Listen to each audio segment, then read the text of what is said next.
तो स्वागत है आपका हमारे वर्मा डिजिटल क्लास में, जिसमें हम आप लोग के लिए लेके आते हैं कंप्यूटर से रिलेटेड ढेर सारी जानकारी जो कि आप लोग के एग्ज़ाम के दृष्टिकोण से काफ़ी महत्वपूर्ण होते हैं। आज का जो हमारा वीडियो है वह है क्वेश्चन बैंक और एक्सरसाइज नंबर जो है हमारा वह है 14। ठीक है, पिछले वीडियो में हमने एक्सरसाइज नंबर 13 ऑलरेडी कंप्लीट कर लिया था। एक्सरसाइज नंबर 14 से आज हम लोग देखेंगे इस सीरीज को। ठीक है, चलिए हम अपना वीडियो शुरू करते हैं। आज का जो हमारा पहला प्रश्न है वह कह रहा है कि डैश में डाटा को रेडियो तरंगों के रूप में आदान प्रदान किया जाता है। ठीक है, तो एनालॉग सिग्नल में जो है डाटा को रेडियो तरंगों के रूप में आदान प्रदान किया जाता है। ऑप्शन दूसरा जो है वो हमारा राइट आंसर हो जाएगा।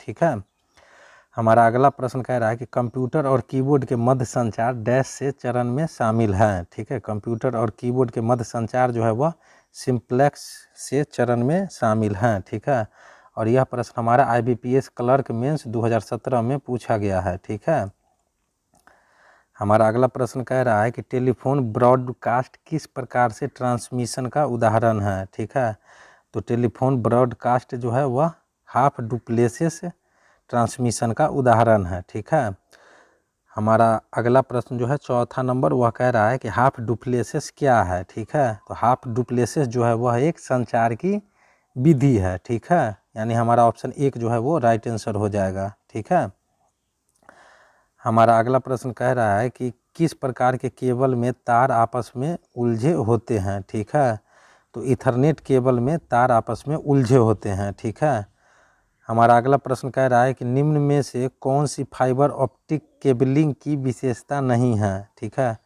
तो इंटरफ्रेंस के लिए बहु प्रतिरोधी जो है, ठीक है, वह फाइबर ऑप्टिक केबलिंग की विशेषता नहीं है। ठीक है, हमारा ऑप्शन 3 जो है वो राइट आंसर हो जाएगा और यह प्रश्न हमारा IBPS क्लर्क मेंस 2017 में पूछा गया है। ठीक है, हमारा अगला प्रश्न कह रहा है कि उस डिवाइस को क्या कहते हैं जो केबल के प्रयोग के बिना नेटवर्क से कनेक्ट कर देती है। ठीक है, और या बिना केबल के प्रयोग के नेटवर्क से जुड़ने वाली डिवाइस कहलाती है, तो वह जो है वायरलेस डिवाइस कहलाती है। ठीक है, यह प्रश्न हमारा IBPS PO 2012 और RBI ग्रेड B 2012 में पूछा गया है। ठीक है, हमारा अगला प्रश्न कह रहा है कि ब्लूटूथ का आविष्कार किसने किया था। तो ब्लूटूथ का आविष्कार जो है डॉक्टर जाप होत्रसेन ने किया था। ठीक है, और यह प्रश्न हमारा SSC CGL 2017 में पूछा गया है।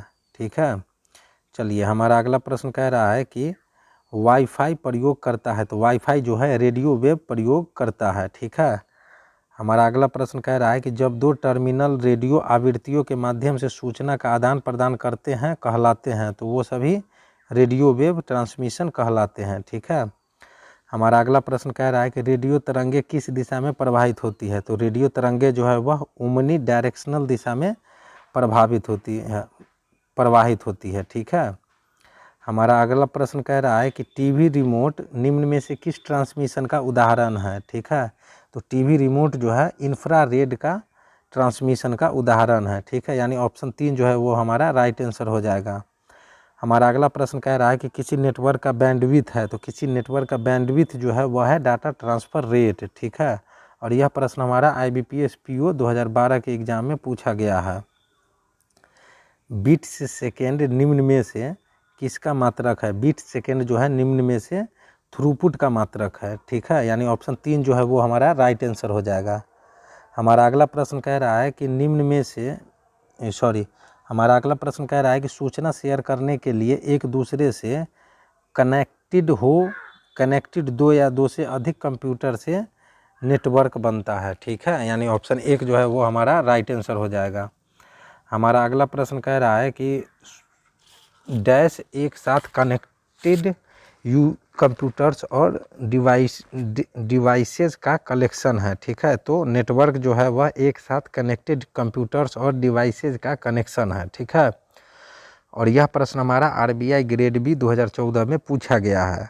हमारा अगला प्रश्न कह रहा है कि पर्सनल कंप्यूटर डैश बनाने के लिए एक साथ कनेक्ट किए जा सकते हैं। ठीक है, तो पर्सनल कंप्यूटर नेटवर्क बनाने के लिए एक साथ कनेक्ट किए जा सकते हैं। ठीक है, और यह प्रश्न हमारा SBI PO 2010 और IBPS PO 2011 में पूछा गया है। ठीक है, हमारा अगला प्रश्न कह रहा है कि किसी निम्नलिखित में किसका संबंध नेटवर्क से है। ठीक है, तो कनेक्टिविटी का जो है संबंध नेटवर्क से है। ठीक है, और यह प्रश्न हमारा SBI PO 2014 में पूछा गया है। ठीक है, चलिए आगे बढ़ते हैं।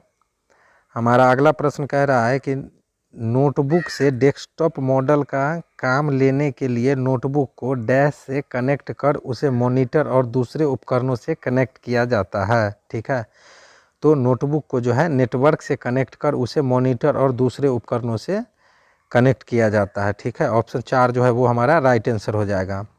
हमारा अगला प्रश्न कह रहा है कि कंप्यूटर नेटवर्क में कौन से प्रकार का संसाधन सामान्यतः शेयर किया जाता है। ठीक है, तो कंप्यूटर नेटवर्क में जो है वह प्रिंटर्स जो है सामान्यतः शेयर किया जाता है। ठीक है, हमारा अगला प्रश्न कह रहा है कि लैन किसका लघु रूप है। ठीक है, तो लैन जो है वह लोकल एरिया नेटवर्क का लघु रूप है। ठीक है, और यह प्रश्न हमारा SSC CGL 2012 और SSC CGL 2017 में पूछा गया है। ठीक है, हमारा अगला प्रश्न कह रहा है कि निम्न में से कौन सा एक छोटा सिंगल साइट नेटवर्क है। ठीक है, तो लैन जो है वह एक छोटा सिंगल साइट नेटवर्क है, और यह प्रश्न हमारा SBI PO 2010 में पूछा गया है। ठीक है, हमारा अगला प्रश्न कह रहा है कि उस नेटवर्क का नाम क्या है जो केवल कॉलेज परिसर तक सीमित होता है। ठीक है, तो उस नेटवर्क का जो है नाम होता है लोकल एरिया नेटवर्क। ठीक है, जो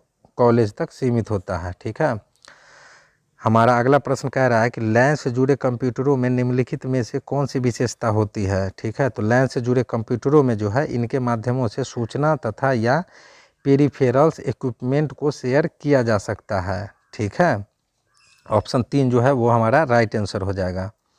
हमारा अगला प्रश्न कह रहा है कि एक बहुत ही सीमित भौगोलिक क्षेत्र सामान्यतः एक ही बिल्डिंग में पर्सनल कंप्यूटरों को टिपिकली कनेक्ट करता है, लैन कहलाता है। ठीक है, हमारा अगला प्रश्न कह रहा है कि बैंक द्वारा उपलब्ध कराई गई ATM की सुविधा किस नेटवर्किंग का उदाहरण है। ठीक है, तो वह है WAN का, वाइड एरिया नेटवर्क का। ठीक है, ऑप्शन 2 जो है वो हमारा राइट आंसर हो जाएगा। हमारा अगला प्रश्न कह रहा है कि टेलीफोन लाइनों में प्रयुक्त होने वाला नेटवर्क है, तो टेलीफोन लाइनों में प्रयुक्त होने वाला जो नेटवर्क है वह है WAN। ठीक है, और यह प्रश्न हमारा SBI क्लर्क 2012 के एग्जाम में पूछा गया है। हमारा अगला प्रश्न कह रहा है कि बड़े पैमाने पर भौगोलिक रूप से अलग अलग फैले हुए ऑफिस लैंस एक कॉरपोरेट के उपयोग से कनेक्ट किए जा सकते हैं। ठीक है, तो इस डैश में जो है हमारा WAN भराएगा। ठीक है, हमारा ऑप्शन 4 जो है वो राइट आंसर हो जाएगा।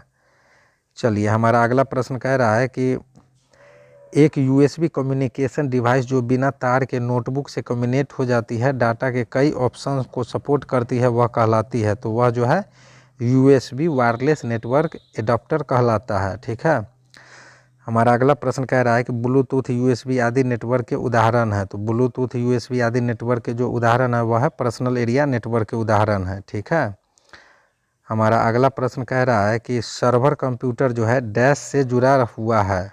ठीक है, तो सर्वर कंप्यूटर जो है वह हमारा नेटवर्क से जुड़ा हुआ है। ठीक है, ऑप्शन 1 जो है हमारा वह राइट आंसर हो जाएगा, और यह प्रश्न हमारा IBPS RRB PO मेंस 2018 में पूछा गया है। ठीक है, हमारा अगला प्रश्न कह रहा है कि सर्वर्स वे कंप्यूटर हैं जो डैश से कनेक्टेड दूसरे कंप्यूटरों को रिसोर्सेज प्रदान करते हैं। ठीक है, तो नेटवर्क जो है यानी सर्वर्स वे कंप्यूटर है जो नेटवर्क से कनेक्टेड दूसरे कंप्यूटरों को रिसोर्सेज प्रदान करते हैं। ठीक है, ऑप्शन 1 जो है वो हमारा राइट आंसर हो जाएगा। हमारा अगला प्रश्न कह रहा है कि किसी टिपिकल नेटवर्क में सबसे महत्वपूर्ण या शक्तिशाली कंप्यूटर कौन सा है। ठीक है, तो किसी टिपिकल नेटवर्क में सबसे महत्वपूर्ण या शक्तिशाली कंप्यूटर जो है वह है नेटवर्क सर्वर। ठीक है, और यह प्रश्न हमारा SBI PO 2013 में पूछा गया है। ठीक है, चलिए आगे बढ़ते हैं। हमारा अगला प्रश्न कह रहा है कि डैश एक सेंट्रल कंप्यूटर है जो बहुत से PCS वर्क स्टेशन और अन्य कंप्यूटरों के लिए डाटा और प्रोग्राम के संग्रह को होल्ड करता है। ठीक है, तो वह सर्वर कहलाता है। यह प्रश्न हमारा IBPS PO 2011 में पूछा गया है। ठीक है, हमारा अगला प्रश्न कह रहा है कि सर्वर के अलावा नेटवर्क के अन्य सभी कंप्यूटर क्या कहलाते हैं। तो सर्वर के अलावा नेटवर्क के अन्य सभी कंप्यूटर जो है वह नोड कहलाते हैं। ठीक है, हमारा अगला प्रश्न कह रहा है कि डैश जो है नियमों का एक सेट है, ठीक है। तो प्रोटोकॉल जो है वह नियमों का एक सेट है, ठीक है। हमारा अगला प्रश्न कह रहा है कि एक बड़े हब में लगभग कितने कंप्यूटरों को जोड़ा जा सकता है। तो एक बड़े हब में लगभग 24 कंप्यूटरों को जोड़ा जा सकता है, ठीक है। हमारा अगला प्रश्न कह रहा है कि दो असमान लैन नेटवर्क को जोड़ने के लिए किस उपकरण का प्रयोग होता है। तो दो असमान लैन नेटवर्क को जोड़ने के लिए जो है वह गेटवे नेटवर्क का उपकरण का प्रयोग होता है, ठीक है। हमारा अगला प्रश्न कह रहा है कि यदि आप सिग्नल को डिग्रेड किए बिना नेटवर्क की लंबाई बढ़ाना चाहते हो तो आप जो है स्विच का प्रयोग करेंगे, ठीक है। ऑप्शन 4 जो है वो हमारा राइट आंसर हो जाएगा, ठीक है। हमारा अगला प्रश्न कह रहा है कि राउटर को क्या कहते हैं। तो राउटर को जो है नेटवर्क डिवाइस कहते हैं, ठीक है। ऑप्शन 4 हमारा राइट आंसर हो जाएगा। हमारा अगला प्रश्न कह रहा है कि नेटवर्क में ब्रिज का कार्य क्या है। तो नेटवर्क में जो है ब्रिज का कार्य है दो या अधिक नेटवर्कों को आपस में जोड़ना, ठीक है। ऑप्शन 2 जो है वो हमारा राइट आंसर हो जाएगा। हमारा अगला प्रश्न कह रहा है कि समान प्रोटोकॉल वाले नेटवर्क को जोड़ने के लिए निम्न में से किसका प्रयोग किया जाता है, ठीक है। तो उसके लिए हम लोग ब्रिज का प्रयोग करते हैं और यह प्रश्न हमारा IBPS क्लर्क 2012 में पूछा गया है, ठीक है। हमारा अगला प्रश्न कह रहा है कि निम्नलिखित में से कौन सा उपकरण मॉड्यूलेशन तथा डीमॉड्यूलेशन की प्रक्रिया को करता है, ठीक है। तो मॉडेम जो है वह मॉड्यूलेशन तथा डीमॉड्यूलेशन की प्रक्रिया को करता है। हमारा ऑप्शन 4 जो है वो राइट आंसर हो जाएगा। हमारा अगला प्रश्न कह रहा है कि एनालॉग सिग्नल को डिजिटल सिग्नल में बदलने की क्रिया को डीमॉड्यूलेशन कहते हैं, ठीक है। ऑप्शन 2 जो है वो हमारा राइट आंसर हो जाएगा। हमारा अगला प्रश्न कह रहा है कि लोकल एरिया नेटवर्क में निम्न में से किस पद का प्रयोग नहीं किया जा सकता है, ठीक है। तो मॉडेम का प्रयोग नहीं किया जा सकता है लोकल एरिया नेटवर्क में। और यह प्रश्न जो है हमारा SSC CGL टायर 1 2012 में पूछा गया है, ठीक है। हमारा अगला प्रश्न कह रहा है कि कंप्यूटर और फ़ोन के बीच भिन्नता का मिलान करने वाली डिवाइस कौन सी है। तो कंप्यूटर और फ़ोन के बीच जो है भिन्नता का डिवाइस करने वाली जो है वह है मॉडेम, ठीक है। यानी ऑप्शन 5 जो है वो हमारा राइट आंसर हो जाएगा, ठीक है। चलिए हमारा अगला प्रश्न कह रहा है कि डैश जो है ऐसी डिवाइस है जिसका प्रयोग टेलीकम्युनिकेशन लाइनों पर डाटा ट्रांसमिशन करने के लिए किया जाता है। तो वह है मॉडेम, ठीक है। हमारा अगला प्रश्न कह रहा है कि नेटवर्कों में कंप्यूटर को जोड़ने की भौगोलिक व्यवस्था क्या कहलाती है, ठीक है। तो नेटवर्क में कंप्यूटरों को जोड़ने की भौगोलिक व्यवस्था जो है वह टोपोलॉजी कहलाती है, ठीक है। यानी ऑप्शन 1 जो है वो हमारा राइट आंसर हो जाएगा, ठीक है। हमारा अगला प्रश्न कह रहा है कि टोपोलॉजी में नेटवर्क कंपोनेंट एक ही केबल से कनेक्ट किए जाते हैं। तो वह बस में, ठीक है। बस टोपोलॉजी में नेटवर्क कंपोनेंट एक ही केबल से कनेक्ट किए जाते हैं, ठीक है। और यह प्रश्न जो है हमारा RBI ग्रेड B 2012 में पूछा गया है, ठीक है। हमारा अगला प्रश्न कह रहा है कि कंप्यूटर में बस से क्या अभिप्राय है। तो कंप्यूटर में बस से जो अभिप्राय है केवल कुछ लाइनों का है, लाइनें का है, ठीक है। यानी ऑप्शन दूसरा जो है वो हमारा राइट आंसर हो जाएगा, ठीक है। हमारा अगला प्रश्न कह रहा है कि किसी सिस्टम बोर्ड पर विभिन्न इलेक्ट्रॉनिक अवयवों में संचार का समर्थन करने वाले पथों को क्या कहते हैं। तो उसे हम लोग बस लाइंस कहते हैं, ठीक है। और यह प्रश्न हमारा SBI PO 2014 में पूछा गया है, ठीक है। हमारा अगला प्रश्न कह रहा है कि ईथरनेट क्या है, ठीक है। तो ईथरनेट जो है वह बस टोपोलॉजी है, ठीक है। यानी ऑप्शन 1 जो है वो हमारा राइट आंसर हो जाएगा, ठीक है। हमारा अगला प्रश्न कह रहा है कि हब डैश नेटवर्क से संबंधित है। तो हब जो है वह स्टार नेटवर्क से संबंधित है, ठीक है।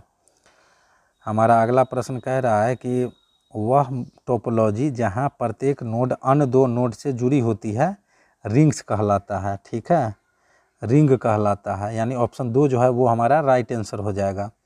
और यह प्रश्न हमारा IBPS RRB PO मेंस 2018 में पूछा गया है, ठीक है। हमारा अगला प्रश्न कह रहा है कि सर्कुलर नेटवर्क में किस प्रकार की टोपोलॉजी का प्रयोग की जाती है, ठीक है। तो सर्कुलर नेटवर्क में जो है वह रिंग टोपोलॉजी का प्रयोग किया जाता है, ठीक है। हमारा अगला प्रश्न कह रहा है कि पूर्णतः अंतर संयोजित नेटवर्क टोपोलॉजी के लिए अन्य नाम है, ठीक है। तो उसके लिए अन्य नाम जो है वह है मैश, ठीक है। यानी ऑप्शन 1 जो है वो हमारा राइट आंसर हो जाएगा।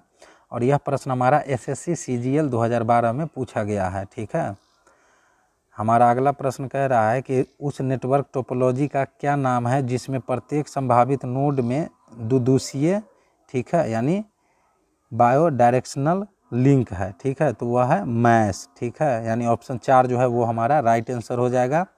और यह प्रश्न भी हमारा एसएससी सीजीएल टायर 1 2012 में पूछा गया है। ठीक है, हमारा अगला प्रश्न कह रहा है कि कौन सी उच्चतम विश्वसनीयता टोपोलॉजी है। ठीक है, तो मैश जो है वह उच्चतम विश्वसनीयता टोपोलॉजी है। और यह प्रश्न भी हमारा आईबीपीएस आरआरबी पीओ मेंस 2018 में पूछा गया है। ठीक है, हमारा अगला प्रश्न कह रहा है कि P2P एक डैश एप्लीकेशन आर्किटेक्चर है। ठीक है, तो P2P एक डिस्ट्रीब्यूटेड एप्लीकेशन आर्किटेक्चर है। ठीक है, हमारा अगला प्रश्न कह रहा है कि OSI का पूर्ण नाम है। ठीक है, तो OSI का पूरा नाम जो है वह है ओपन सिस्टम इंटर कनेक्शन। ठीक है, हमारा अगला प्रश्न कह रहा है कि OSI मॉडल में डैश लेयर्स होती है। तो OSI मॉडल में जो है वह 7 लेयर होती है। ठीक है, यानी ऑप्शन 1 जो है वो हमारा राइट आंसर हो जाएगा। ठीक है, हमारा अगला प्रश्न कह रहा है कि OSI की फिजिकल लेयर पर कौन सी डिवाइस ऑपरेट होती है। ठीक है, तो OSI की फिजिकल लेयर पर जो है वह रिपीटर डिवाइस ऑपरेट होती है। ठीक है, हमारा अगला प्रश्न कह रहा है कि दो नेटवर्क के बीच संपर्क के लिए एजेंट का कार्य कौन करती है। ठीक है, तो दो नेटवर्क के बीच संपर्क के लिए एजेंट का कार्य जो है वह नेटवर्क लेयर करता है। ठीक है, यानी ऑप्शन 1 जो है वो हमारा राइट आंसर हो जाएगा। हमारा अगला प्रश्न कह रहा है कि OSI की कौन सी लेयर डाटा के पैकेटों को स्रोत से गंतव्य तक पहुंचाती है। ठीक है, तो वह है नेटवर्क लेयर। ठीक है, यानी ऑप्शन 3 जो है वो हमारा राइट आंसर हो गया। ठीक है, हमारा अगला प्रश्न कह रहा है कि OSI मॉडल की चौथी लेयर का नाम बताइए। तो OSI मॉडल की चौथी लेयर का नाम है ट्रांसपोर्ट लेयर। ठीक है, यानी ऑप्शन 3 जो है वो हमारा राइट आंसर हो जाएगा। और यह प्रश्न हमारा SBI PO 2014 में पूछा गया है।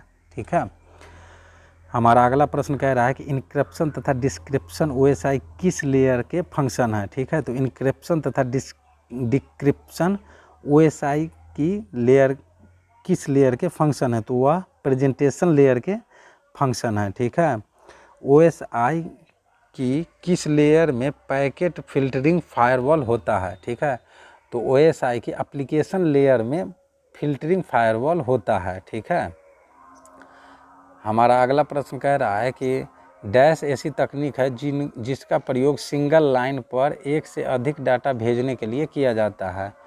तो हमारा राइट आंसर जो है वह है मल्टीप्लेक्सिंग, यानी ऑप्शन 5 जो है वो हमारा राइट आंसर हो जाएगा। ठीक है, हमारा अगला प्रश्न कह रहा है कि कंप्यूटर को डाटा मैसेज भेजने और प्राप्त करने के लिए नेटवर्क सॉफ्टवेयर मैसेज की सूचना को किस में रखता है, तो वह पैकेट में रखता है। ठीक है, और हमारा ऑप्शन 2 जो है वो राइट आंसर हो जाएगा।